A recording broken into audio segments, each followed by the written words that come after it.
O livro de Salmo 119 diz assim, a partir do verso 1: Bem-aventurados os irrepreensíveis no seu caminho, que andam na lei do Senhor. Bem-aventurados que guardam as suas prescrições e buscam de todo o coração. Não praticam iniquidade e andam nos teus caminhos. Nos ordenaste nos teus mandamentos para que cumpramos a risca. Tomaram seja firmes os meus passos para que eu observe os teus preceitos. Então não terei do que me envergonhar quando considerar a todos os teus mandamentos. Render-te-ei graças com integridade de coração, quando tive aprendido os teus juízos. Cumprirei os teus decretos, não me desamparei jamais. De que maneira poderá o jovem guardar puro o seu caminho, observando-se segundo a sua palavra? De todo o coração te busquei. Não me deixeis fugir os teus mandamentos. Guardo no coração a tua palavra, as tuas palavras, para não pecar contra ti. Bendito és tu, Senhor. Ensina-me os teus preceitos. Com os lábios tenho narrado todos os juízos da tua boca. Mas me regozijo com o caminho dos teus testemunhos, do que com todas as riquezas. Meditarei nos teus preceitos, e as tuas veredas terei respeito. Terei prazer nos teus decretos, não me esquecerei da tua palavra. Sê generoso para com o teu servo, para que eu viva e observes a tua palavra. Desvenda os meus olhos para que eu contemple as maravilhas da tua lei. Este é o Salmo 119, do verso 1 ao 18, onde ele finaliza o 18 num versículo muito oportuno do que nós queremos falar hoje, do tema que nós queremos falar hoje. O tema é o impacto da graça de Deus. Por isso o salmista diz: desvenda os meus olhos para contemplar, para que eu viva, desvenda os meus olhos para que eu contemple as maravilhas da tua lei. O salmista ele chegou nessa conclusão que a lei do Senhor é maravilhosa. Ela é maravilhosa, a graça de Deus. Por isso o título é o impacto da graça. Esse salmista ele é impactado pelas maravilhas da lei do Senhor. Haja visto que ele, no Salmo 119, apenas do 1 ao 18, ele narra e ele repete 21 vezes a questão palavra, preceito, testemunho, juízo. Ou seja, a gente pode definir em várias definições o que é os mandamentos de Deus. Uma hora ele fala palavra, uma hora ele fala preceito, uma hora ele fala lei, uma hora ele fala juízo, mas não importa. O que importa é esse sentimento de um ser diante da palavra de Deus, aonde ele define maravilhosa. Por isso, irmãos, eu gostaria, diante desse espírito de gratidão, de reverência, de impacto de uma pessoa diante da palavra de Deus, compartilhar algo para vocês. Compartilhar uma bênção maravilhosa,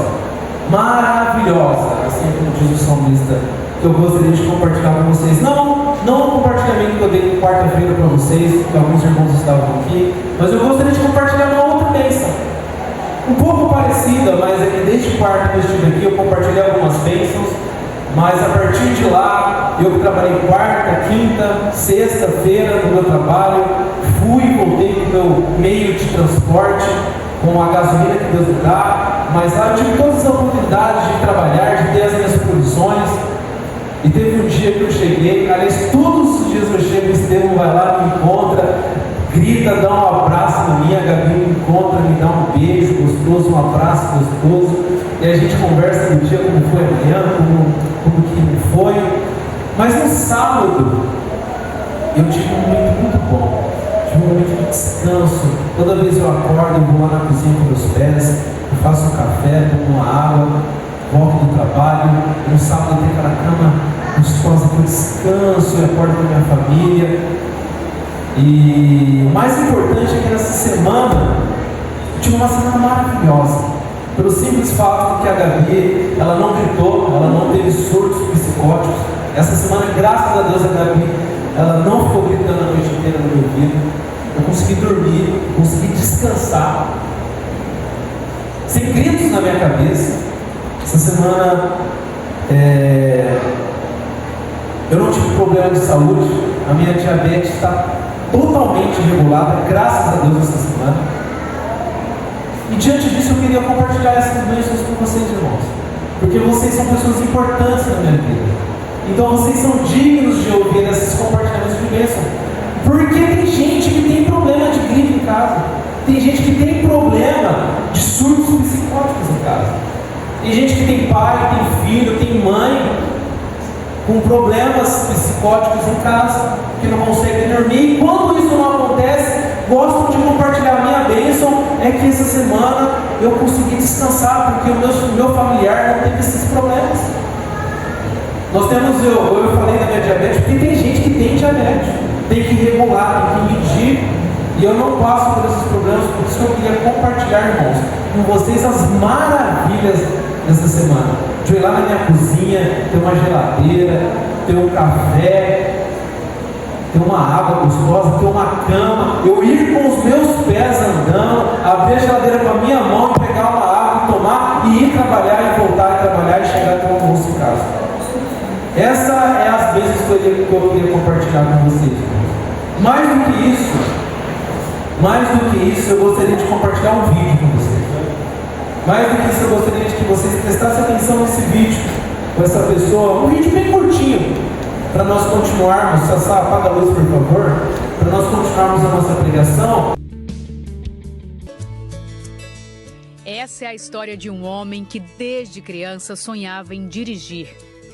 Meu pai foi caminhoneiro nos Estados Unidos no início da vida dele. E quando eles perguntavam, o que você quer ser quando crescer? Imagina, criança com 5, 6 aninhos, eu falava, caminhoneiro. Eles queriam morrer, né? Marcos cresceu desconstruindo as limitações que eram impostas a cada não que ele ouvia. Desde pequenininho, eu queria jogar futebol com os meninos na escola. Eu tinha muletinhas que eram da minha altura.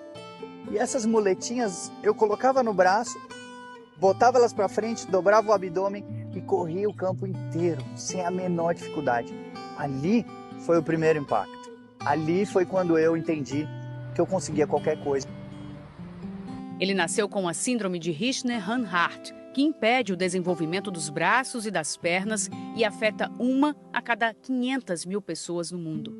Os médicos me deram 30 anos de vida, no máximo. Hoje eu já estou com 41. Eu nunca deixei que essa limitação impedisse de sonhar. Mas as piores barreiras não eram as do corpo. Marcos foi em frente, se formou em direito, virou palestrante, casou, tem 2 filhos. Eu sou surfista, skatista, mergulhador, DJ, cantor. Mas Marcos nunca se esqueceu do que ele queria fazer quando crescesse. Ser como o pai e dirigir um carro pelas estradas. Eles disseram que não existia para a minha limitação. Depois de ter Covid em 2020 e quase morrer, Marcos decidiu mudar de vida. Deixou São Paulo para morar em Natal. E aqui ele encontrou mesmo uma pessoa acostumada a mudar vidas. Leonardo, um profissional que adapta carros para pessoas com deficiência. Não, aqui eu tenho que bolar algo que substitua essa dificuldade e traga a facilidade. E daí conseguimos, né? Aí a primeira viagem que a gente fez, eu que passava marcha primeira e a ré, né? E ele dominando o restante, que era acelerador e freio e direção. Então, perfeito. Faltava a habilitação para dirigir. Vamos lá. Imagina você é dona de autoescola e aparece o Marquinhos na sua sala lá e fala, oi, tudo bem? Eu quero aprender a dirigir. O que você fala? Então, todo mundo falava, não dá. O jeito foi ele mostrar o carro adaptado ao dono da autoescola. E aí, você já passou por algum processo?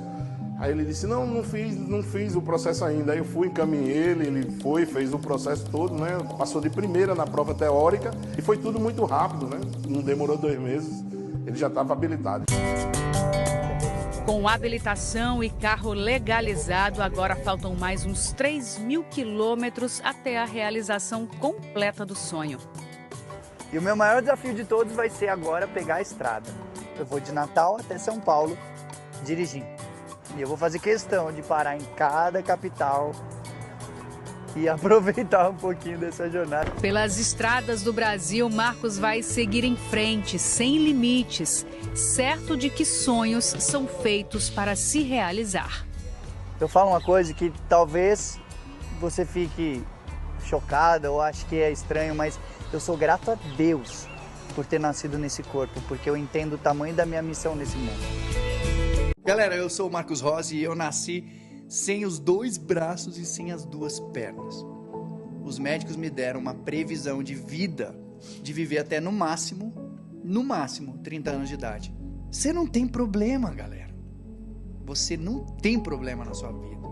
Você levanta todo dia de manhã, você pisa no chão, você vê o sol nascer.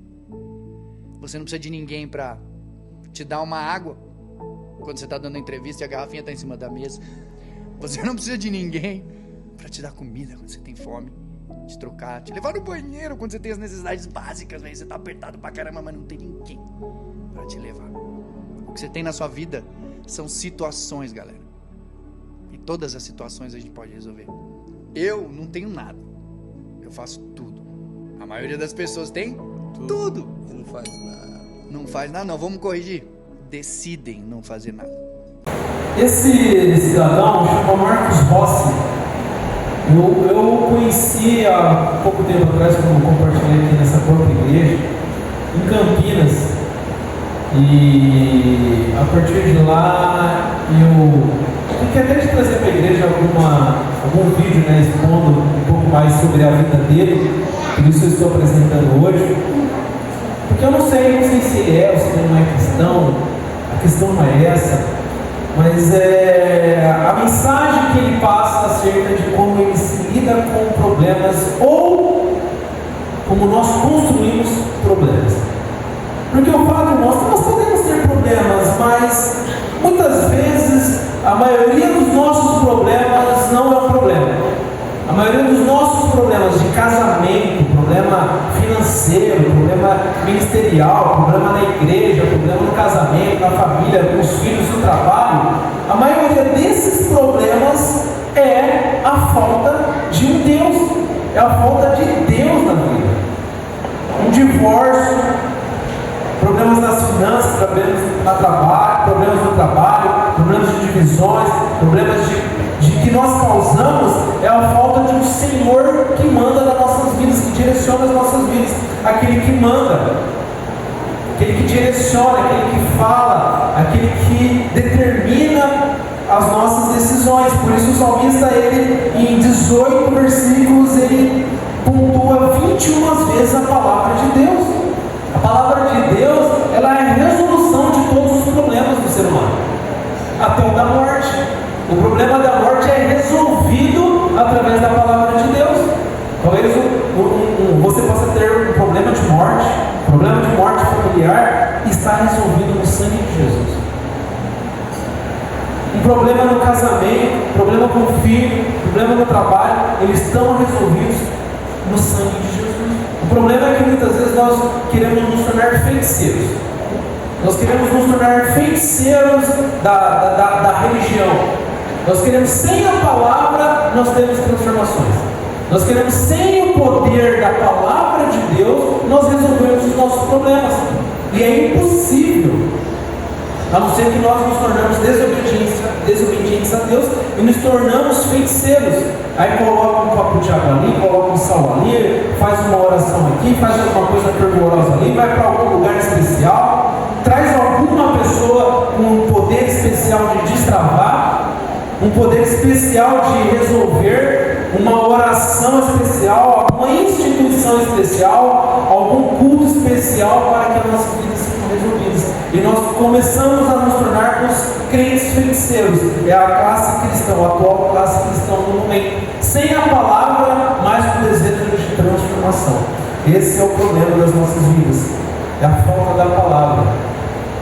E esse nos impacta quando nós percebemos que muitas vezes pessoas que nem conhecem o Evangelho desfrutam de uma alegria muito mais do que a própria igreja de Jesus, que tem a graça de Deus para se alegrar diariamente, chegar e cantar aleluia, sorrir e se dedicar de corpo, espírito e alma para Deus, sem nenhum medo, sem nenhum impeditivo, sem nenhum problema. O problema é o quanto que a graça de Deus tem impactado as nossas vidas.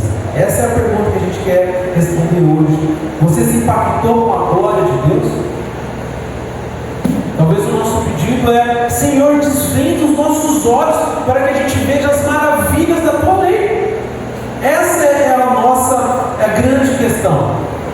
Se nós estamos impactados, nós nos alegramos de nos debruçarmos na lei de Deus. Por isso, no Salmo 119, no versículo 18, ele diz exatamente isso: desvenda os meus olhos para que eu contemple as maravilhas da tua lei. 21 vezes ele falando da excelência da palavra de Deus. Sabe, meu irmão, que é impossível. É impossível na sua vida que Deus te deu, nos anos que Deus te deu, você contemplar todas as excelências de Deus. Deus, ele é um Deus de excelências infinitas. Você pode ler sua Bíblia todo dia, toda hora, que você nunca vai estar cheio de todo o conhecimento de Jesus. Quando as pessoas, quando algum jovem, quando alguém diz: não, eu não preciso estudar a Bíblia, eu não preciso ler a palavra, eu não preciso frequentar o SEBAC, é justamente essas pessoas que têm o menos grau de entendimento de quem é Deus. Porque o nosso Deus diante de nós, ele é infinito. É impossível nós estarmos cheios de Deus, ao ponto que eu possa escolher: não, eu não preciso mais. Hoje eu não preciso ler a Bíblia, eu não preciso ir no SEBAC, eu não preciso estudar. E por isso que muitas vezes nós reclamamos. Nós clamamos e reclamamos uma saída que Deus já nos deu, que é a palavra dele. Está aqui, a minha palavra, resolver os nossos problemas. O problema é que nós não queremos ter essa postura do salmista que ama a lei do Senhor. Por isso que a vida do crente, ele é um contínuo crescimento. Todo dia, toda hora, todo dia, todo momento, você cresce na graça do conhecimento de Deus. O próprio apóstolo Pedro, no livro de 2 Pedro, lá no finalzinho da Bíblia, ele fala sobre isso.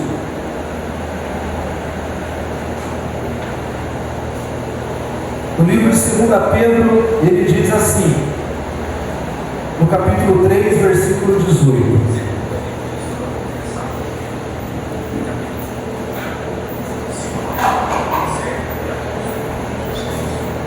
antes, capítulo 2 Pedro, capítulo 3, verso 18: antes crescei na graça e no conhecimento do nosso Senhor e Salvador Jesus Cristo. A Ele seja glória, tanto agora como no dia eterno. O problema desse versículo, a solução desse versículo está nessa palavra antes. Antes crescei na graça e no conhecimento. Por que Pedro ele puxa isso? Se você entender o capítulo, o início do capítulo 3, ele vem falando disso: amados irmãos, até agora, segundo a epístola do que vos escrevo, procuro despertar lembranças à vossa mente. Aí ele vai para o versículo 3: tendo em conta antes de que tudo, nos últimos dias virão escarnecedores com seus escárnios, andando segundo as suas próprias paixões. E Pedro, ele fala esse versículo: antes crescei na graça e no conhecimento do nosso Senhor e Salvador Jesus Cristo, porque ele sabe que nos últimos dias as pessoas não vão querer isso. E esse versículo está na Bíblia para nos exortar, nós temos um cuidado do que nós podemos ter a tentação de nós não querermos, que é justamente querer crescer na graça e no conhecimento de Jesus Cristo. Esse espírito existe, esse movimento existe, inclusive dentro das igrejas, para que você não queira, para que você não seja encorajado a buscar o conhecimento e crescer em conhecimento do Senhor Jesus Cristo. Nós devemos fugir disso, porque Pedro, ele nos alerta disso. Nos últimos dias as pessoas estarão inflamadas nas suas paixões e serão escarnecedoras com seus escárnios. Ou seja, para um desdém, desdém da palavra de Deus. Muitas vezes nós vemos isso dentro da própria igreja. Não, eu não quero saber o que a Bíblia diz. Eu não concordo. E nós desdenhamos se fosse algo que eu pudesse escolher fazer isso, como que se eu não tivesse a necessidade de conhecer a Deus. Por isso que nós devemos ter esse cuidado de crescer e buscar esse conhecimento, de nos debruçarmos na palavra de Deus. A palavra de Deus, ela ser um real fator e pilar e motivo das nossas decisões. Por isso no livro de Daniel, olha só como que é a postura de Deus, como que é a postura de um profeta, e como que Deus usa um profeta. No livro de Daniel, capítulo 9, um outro exemplo. Ele diz assim, no livro de Daniel, capítulo 9: no primeiro ano de Dário, filho de Assuero, da linhagem dos Medos, o qual foi constituído rei sobre o reino dos caldeus, no primeiro ano do seu reinado, eu, Daniel, entendi pelos livros que o número dos anos de que falara o Senhor ao profeta Jeremias, que havia de durar as assolações de Jerusalém, eram de 70 anos. Percebe que o próprio Daniel, ele relata que no primeiro ano do seu reinado, eu, Daniel, entendi pelos livros. É importante nós entendermos que os profetas, eles andam, eles seguem e eles tomam as decisões baseadas no que eles entendem nos livros do Senhor. Daniel, ele foi um grande profeta e ele é lembrado até hoje, não porque ele foi transformado por um poder mágico, por uma magia, mas pelo simples fato que ele buscava entendimento na lei do Senhor. Assim como esse salmista, pela lei de Deus, a lei do Senhor. E por isso ele se torna um grande profeta. Por isso ele vai com toda a dedicação, com toda a perseverança para as covas dos leões. Por isso ele aceita ser jogado nas covas do leão, porque ele tem na mente dele o que iria acontecer com ele, mesmo se ele fosse devorado por um leão. Ele tinha toda a mente de Deus, toda a palavra, toda a lei, desde o Velho Testamento e todas as profecias que Deus já havia feito para outros profetas, assim como Jeremias. Assim como ele cita o próprio profeta Jeremias: pois eu entendi nos livros dos anos que falaram o Senhor através do profeta Jeremias.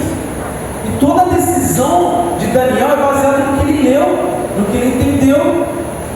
Deus, ele não usa, ele não transforma um profeta para ele ser amante da palavra de Deus, mas ele pega um amante da palavra de Deus e transforma num profeta.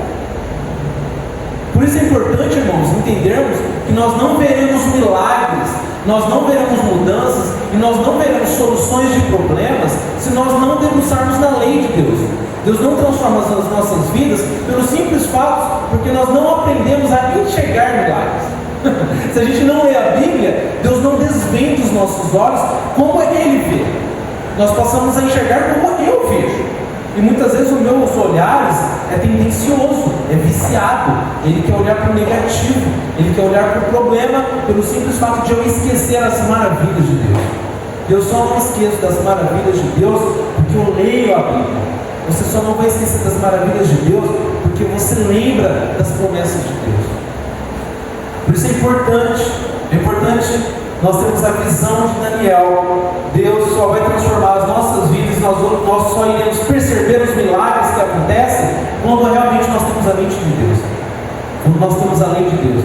Muitas vezes o milagre está diante dos nossos olhos, está diante das nossas vidas. A graça está escancarada dia após dia no seu respirar, na sua família, na sua saúde, no que Deus te deu. E nós não percebemos. Nós queremos um milagre segundo a minha vontade, no segundo o que eu quero, no segundo o que eu acho que é bom.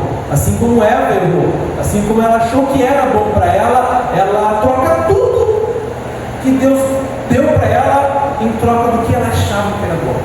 E quando nós somos distante da palavra de Deus, nós não conseguimos ver os milagres de Deus, nós não conseguimos ver o propósito de Deus. Assim como esse rapaz, ele fala: mas sabe de uma coisa, eu até agradeço às vezes por eu ter nascido disso, porque eu lembro ter nascido assim, porque eu lembro os propósitos que eu estou fazendo.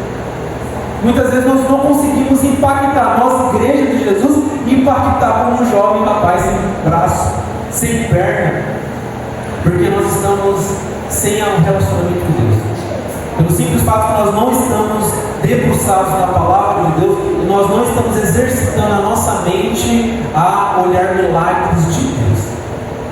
Assim como Daniel, nós temos uma tendência de olharmos o que eu quero, o que está faltando para mim, o que meu marido não fez para mim, o que meu pastor não fez para mim, o que minha igreja não fez para mim, como alguém falou comigo, como alguém deixou de falar comigo, como o meu marido me trata, como essa empresa me trata, mas o que de fato eu posso fazer em troca da graça que eu já recebi de Deus? Deixa para lá um pouquinho o seu marido, deixa para lá um pouquinho o seu pastor, deixa para lá um pouquinho o seu patrão. O que eu posso fazer para o meu Deus que me salvou e para essa graça, Deus? Como que eu te retribuo um pouquinho, Pai? O próprio profeta Oséias, um pouquinho para frente, ele também é tratado com Deus acerca desse assunto. O profeta Oséias, no capítulo 6, um pouquinho para frente do livro de Daniel, ele é encorajado por Deus a pensar nesse assunto. O profeta Oséias, no capítulo 6, ele diz assim, primeiro no versículo 3: conheçamos e prossigamos em conhecer ao Senhor, como a alva e a sua vida é certa, ele descerá sobre nós com a chuva e com a chuva serôdia que rega a terra. Ou seja, a mesma visão de Pedro. Pedro fala, continuamos a aprender e conhecer, e continuamos a conhecer a graça de Deus, porque nos últimos dias as pessoas serão apaixonadas pelo mundo, para um desdém da palavra, mas Jesus vai voltar, e Oséias fala a mesma coisa. Ele fala, baseado nessa expectativa que Deus vai voltar, você olhando para isso, não somente para o imediato, nós conheçamos e prossigamos em conhecer ao Senhor. E ele decreta, e ele narra, no verso 6 agora, de Oséias 6,6, ele diz assim, pois misericórdia quero e não sacrifício, e o conhecimento de Deus mais do que o holocausto. E Deus, ele agora, ele encerra e ele decreta com o profeta Moisés o que de fato Deus quer do povo dele. Ele não quer, ele quer misericórdia. Ele quer pessoas que sejam impactadas pela graça e pelo conhecimento e não sacrifício. E muitas vezes, nós, povo de Deus, nós gostamos de sacrifício. Nós gostamos, do rito, da religião, de vir, sentar, atividade, sacrificar, mas muitas vezes isso cansa. Muitas vezes isso não dá o conhecimento que a gente quer. A gente olha para as pessoas, uma dificuldade, e a gente vai cansando com isso, porque a gente gosta de sacrifício, a gente gosta dos ritos, e o próprio Deus trata isso em várias partes da Bíblia. Ele fala com o rei Saul. Samuel fala para ele, acaso eu me agrado de sacrifícios de holocausto e gorduras de carneiros, ao mais do que obedeço a palavra de Deus? Deus fala isso para o profeta Samuel. Vai falar para Saul isso. Saul preocupado ali em sacrificar, mas desobedecendo tudo a palavra de Deus. E ele fala isso com o profeta Oséias. Muitas vezes nós gostamos de sacrifício, nós gostamos do rito, nós gostamos da atividade, mas nós não gostamos do conhecimento de Deus. E o conhecimento de Deus mais do que o holocausto. Deus, ele gosta, Deus, ele honra, Deus, ele abençoa uma igreja, uma família, uma pessoa que ama a palavra de Deus, que obedece a palavra de Deus e que andasse assim como o salmista anda, nos preceitos, nos caminhos, no juízo, nas veredas de Jesus Cristo. São pessoas que não estão tão envolvidas com a religião, mas estão envolvidas em como eles possam servir diante desse Deus misericordioso. Muitas vezes nós estamos tão envolvidos com a religião, com tanto tempo que nós temos de igreja, o que eu posso fazer, o que eu tenho de dons, que a nossa classe cristã, ela se comporta como um sommelier cristão, um sommelier religioso. Já ouviu falar da palavra sommelier? Uma palavra chique, um degustador, um especialista de degustação. Talvez a Clarice com certeza sabe disso. Chique como ela é, com todas as informações de degustações internacionais. Mas o sommelier é essa figura do especialista de degustação. Aquele que degusta um bom prato, aquele que é especialista em degustar um vinho, aquele que é especialista em degustar um aroma no café. Olha esse café é bom, olha, é frutado, não tem acidez, olha, esse vinho é sem acidez, esse prato, esse queijo é fabricado com um processo importante. O sommelier ele vai ser um especialista em degustar coisas.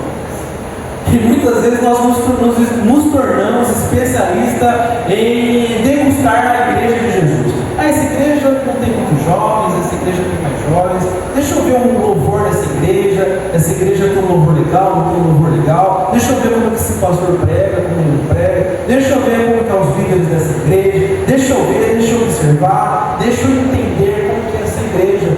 Não concordo. Eu não gostei muito da pregação, não falou no meu coração, e nós vamos nos tornando um especialista em sacrifício.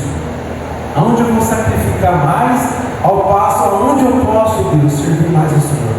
Como eu posso ter uma visão de ingratidão pelo que o Senhor fez, eu servir. Aonde tem a palavra do Senhor? Onde eu posso retribuir mais para Ti? Onde eu posso trabalhar mais? Onde eu posso servir mais? Onde eu posso retribuir a graça que o Senhor nos deu? Por isso nós devemos ter esse cuidado. Assim como diz no livro de Mateus capítulo 11. No livro de Mateus capítulo 11 ele diz assim, no versículo 28: pois o meu jugo é suave, meu fardo é leve. O trabalho para Deus, o servir para Deus e o viver para Deus é uma coisa leve, uma coisa gostosa, uma coisa prazerosa. Não é aquele espírito pesado, toda hora parece que a gente quer lavar a roupa suja, toda hora parece que tem um problema, toda hora parece que tem alguma coisa, faltou uma muleta, parece alguma coisa, e aí eu tenho o braço, eu tenho a perna, e eu vejo que não falta nada, mas parece que sempre tem algum problema. Sempre está com dificuldade, sempre tem alguma coisa dificultando, aí a gente olha para as coisas, não tem problema tanto assim. E aí a gente percebe que trabalhar para Deus é uma coisa gostosa, é suave, é leve, eu posso que às vezes fica pesado. Às vezes a gente chega aqui e dá um sorriso. Sei que não acontece isso aqui, mas eu digo na classe cristã.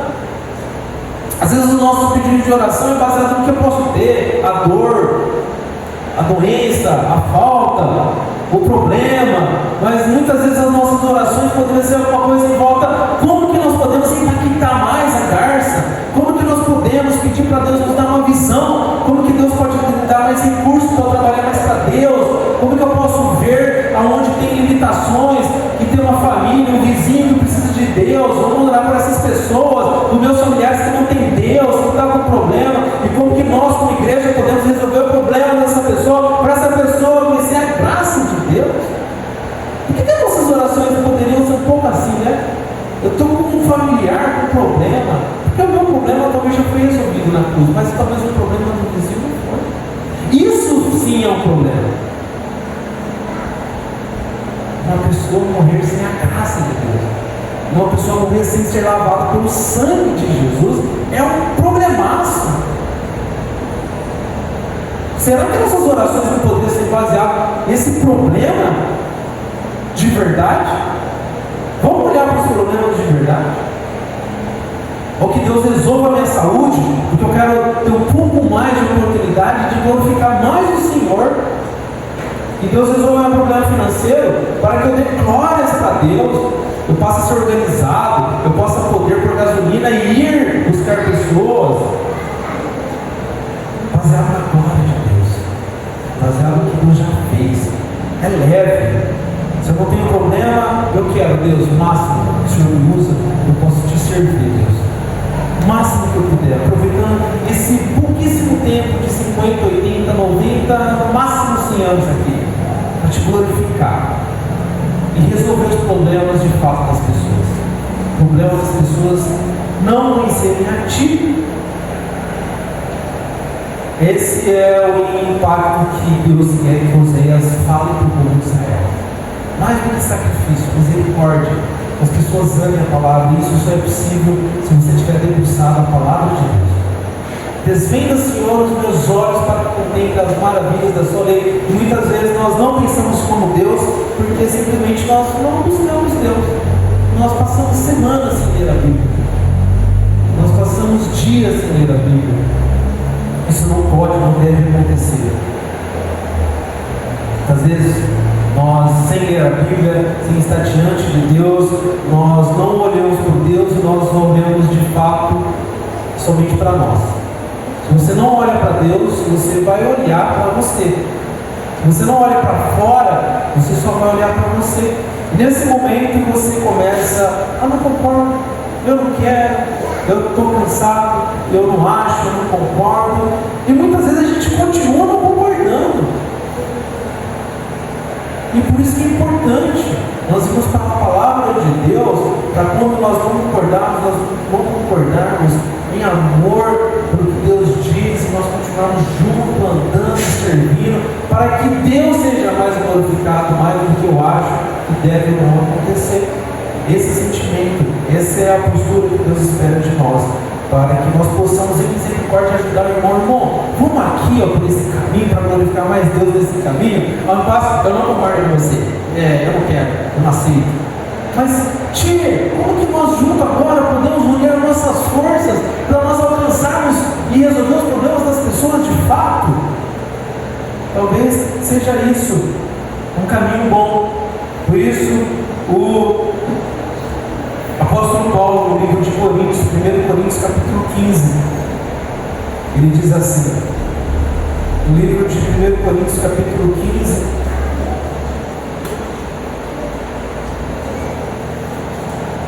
no verso 58, portanto, meus amados irmãos, 1 Coríntios 15, 58, portanto, meus amados irmãos, sede firmes e inabaláveis e sempre habitantes na obra do Senhor, sabendo que no Senhor o vosso trabalho não é em vão. A solução desse problema é o portanto. A gente chega nesse versículo, a gente gosta de recitar esse versículo, sede sempre abundantes, firmes e constantes na obra do Senhor, sabendo que o seu trabalho não é em vão. Nós gostamos de recitar esse versículo. A questão é o portanto. Portanto, irmãos, a questão de fato para nós recitarmos esse versículo é entender o que está por trás desse portanto. Porque esse versículo ele é carregado de um peso muito grande do que significa de fato ele, ser de firmes e constante. E o apóstolo Paulo ele diz a palavra portanto, porque quando ele puxa o versículo 15, ele vem narrando justamente isso. Por ele também sois salvos, e tiverdes a palavra, como também preguei. Antes de tudo, versículo 15, versículo 3. Antes de tudo vos entreguei o que também recebi, que Cristo morreu pelos nossos pecados, e foi sepultado, ressuscitou ao terceiro dia. E aí no versículo 10 ele fala, mas pela graça de Deus, sou o que sou. A sua graça que me foi concedida não se tornou vã. Agora o versículo 50, para resumir a história. Isso afirma, irmãos, que a carne e o sangue não podem herdar o reino de Deus, nem a corrupção.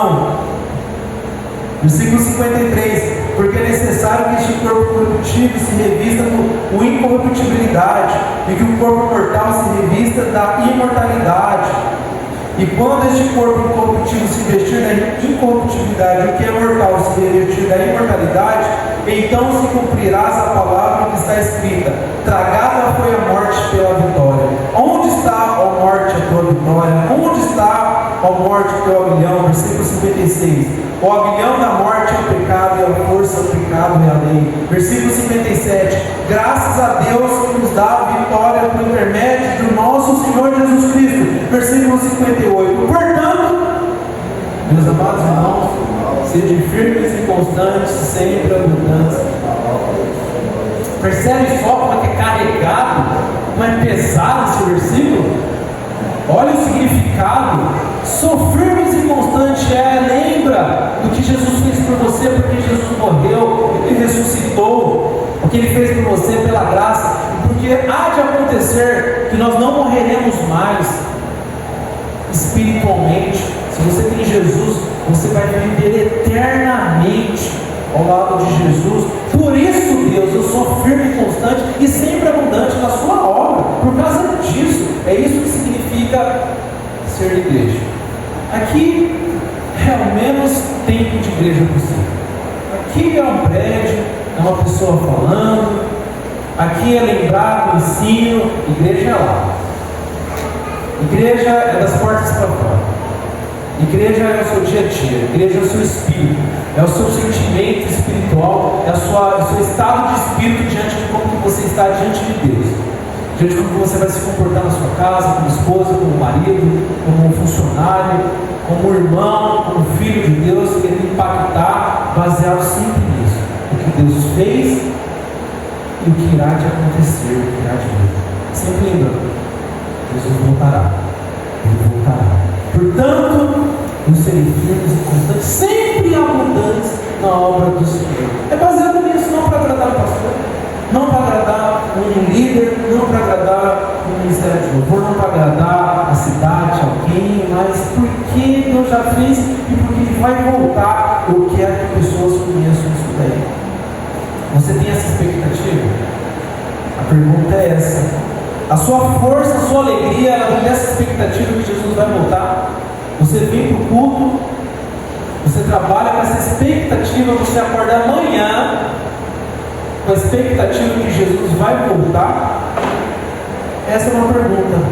O quanto que Deus tem impactado na nossa vida? É diferente de nós estarmos sempre reclamando, sempre errado, não gosto, não consigo, mas uma expectativa, deixa um pouquinho o errinho para lá, deixa um pouquinho o tom para lá, deixa um pouquinho o enfático para cá, mas o que eu posso fazer para resolver os problemas de fato da vida das pessoas? Sabe, irmãos, se você quiser fazer parte de uma igreja fiel, possivelmente, você vai fazer parte de uma igreja pequena. Se nós olharmos diante de como Deus, o próprio Jesus, Ele nos deixa esses ensinos. Ele fala apertado, estreito o caminho que dá para os céus. Para Deus nada é impossível. Mas saiba que baseado nessas profecias, fazer parte de uma igreja fiel, talvez fazer parte de uma família fiel, você ser fiel talvez faça você ser parte de uma minoria de pessoas. Você se querer ser uma pessoa, uma mulher fiel, uma mãe fiel aos olhos de Deus, sabe que talvez você vai ser uma minoria. Você quer ser um homem fiel a Deus, sabe que talvez você não vai ter tantos homens como você. Saiba que você fazer parte de uma igreja fiel, talvez você não vai ter tantas igrejas como uma igreja sua fiel. Por isso, irmãos, sempre firmes e constantes, sempre abundantes, com essa alegria. Com essa alegria. Pode parecer um sacrifício, mas obrigado, Deus, porque tudo eu já tenho. Eu já tenho a fidelidade do Senhor, eu tenho a sua palavra, eu tenho saúde. Às vezes eu tenho um marido cristão, eu tenho filhos cristãos, eu tenho uma igreja cristã fiel, um marido fiel, uma esposa fiel. Obrigado, Deus. Obrigado.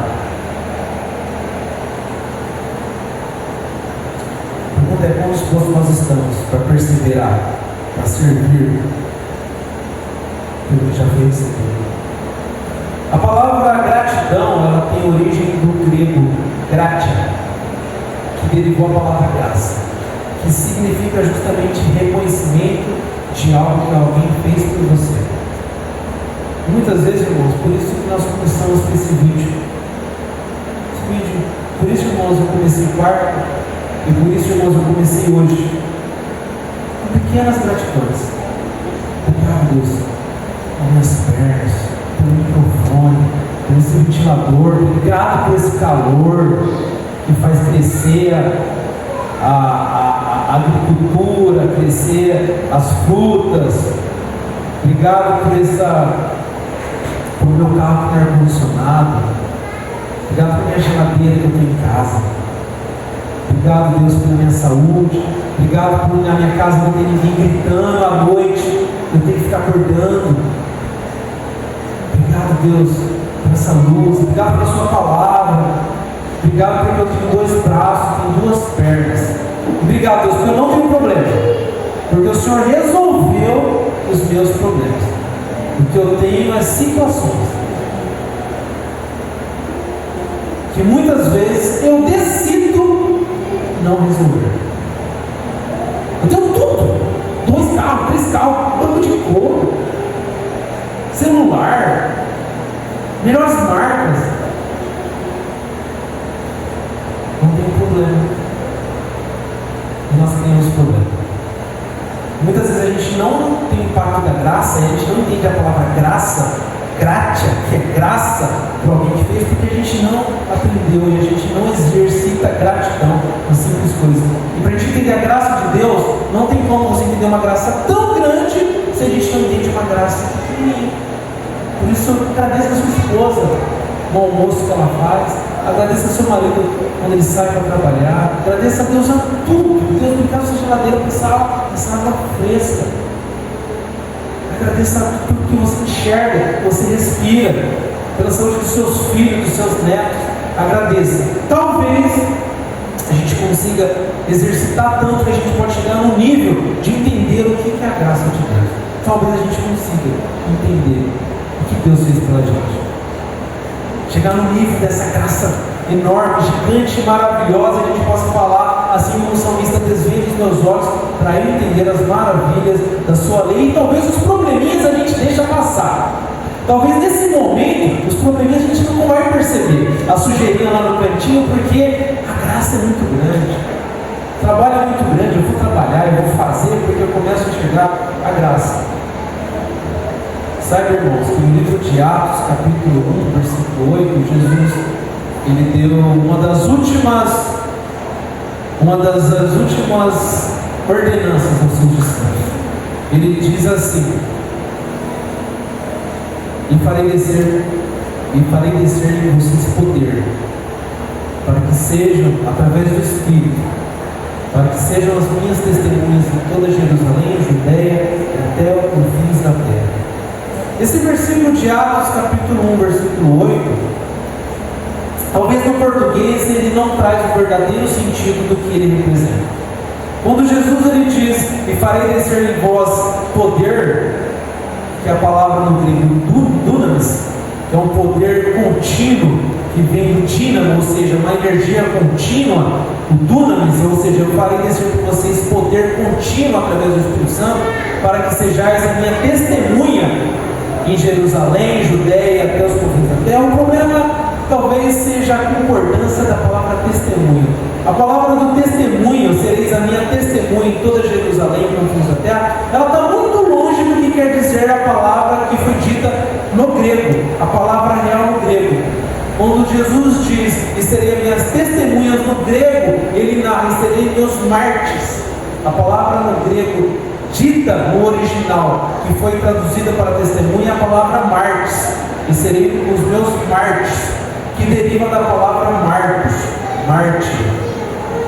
Eu de fato, o que Jesus quis dizer para os discípulos e para nós: e farei descer sobre vós o meu poder, para que sejam os meus mártires. O que Jesus quis dizer para a igreja dele, para os seus discípulos, é: farei descer sobre vós, igreja, o meu poder, para que vocês estejam prontos para morrer. E farei descer sobre vós o meu poder, para que possam estar prontos para morrer em toda Jerusalém, Judeia e confins da terra. Jesus quis dizer para nós isso. Nós estamos dispostos a morrer. Muitas vezes que Deus não quer nem morrer na cruz. Se como Pedro morreu, Tiago transpassado a espada, talvez alguma coisinha que a gente acha que a gente tem problema. Às vezes Deus pede alguma coisinha. Às vezes Deus nos dá uma oportunidade para nós louvarmos, nós trabalharmos, nós vivermos e nós disseminarmos a obra de Deus, coisas que os anjos, e o próprio apóstolo Pedro disse isso, os anjos anelavam, desejavam fazer. E nós, às vezes a classe cristã de Gars, a classe cristã do Brasil,